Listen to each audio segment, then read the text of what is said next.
Davao de Oro, aniya na usab kita para sa binulan nga update gikan sa PSA. Para kini sa mga aktibidad nga nahitabo ni adtong Abril 2025. Sakto gid katin. Ug karong adlaw, atong hisgutan ang mga datos nga importante ug unsaon nato kini pagsabot sa iyano nga paagi para mas masabtan sa matag usa. Ako di ay si Tin. Ug ako si Neil, kauban mi ninyo karong adlaw para sa PSA Bulawanong Balita.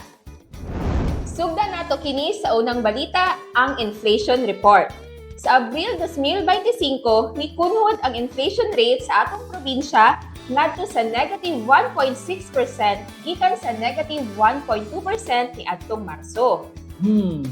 Negative gihapon pero unsa bay sabot natin? Maayo nga pangutana, Neil.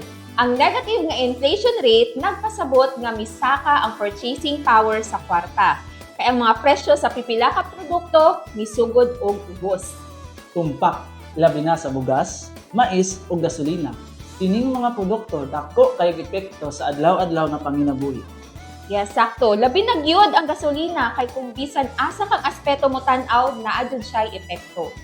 Mao na nga importante kayo ang datos aron matabangan ang gobyerno o negosyo sa pagbuhat og tukmang desisyon.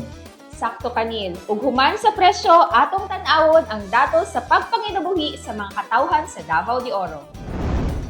Nahuman na gyud ang 2025 Labor Force Survey April round. Kabalo ba mo? 409 ka mga panimalay sa Davao de Oro ang atong na-interview. Ug gikan niining survey, ma-estimate nato ang impormasyon kung pila sa katawhan ang nanarbaho, nangita og trabaho ug wala pa sa workforce. Apil po dinhi ang pangutana bahin sa tourism employment. Unsa kadako ang epekto sa turismo sa trabahoan? Yes, gikan sa tour guides hangtod sa mga vendors sa merkado, tanang aspeto maapil niini. Og speaking of epekto tin, atong tan-awon ang pagbati sa katawhan bahin sa ilang kahimtang sa ekonomiya.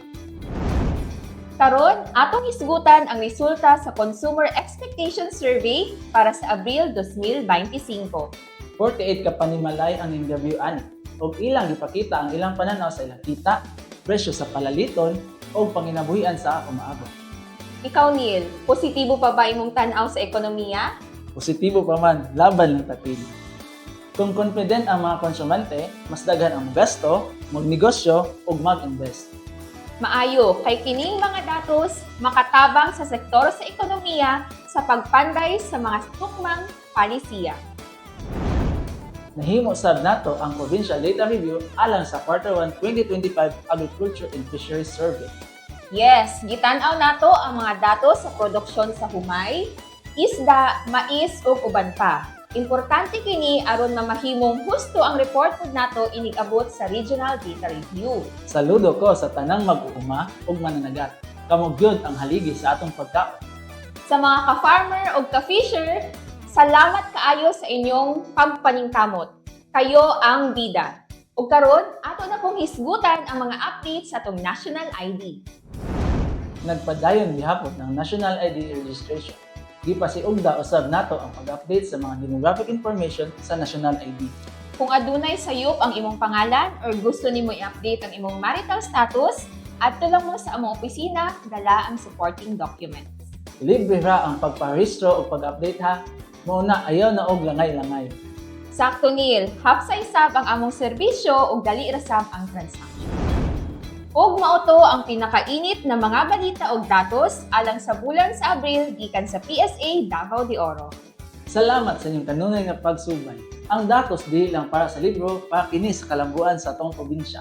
Sa tanang naminaw, pag-subscribe o pag-follow na kamo sa among Facebook page and YouTube channel aron updated mo pirmi. Sa makausap pa, ako si Tin.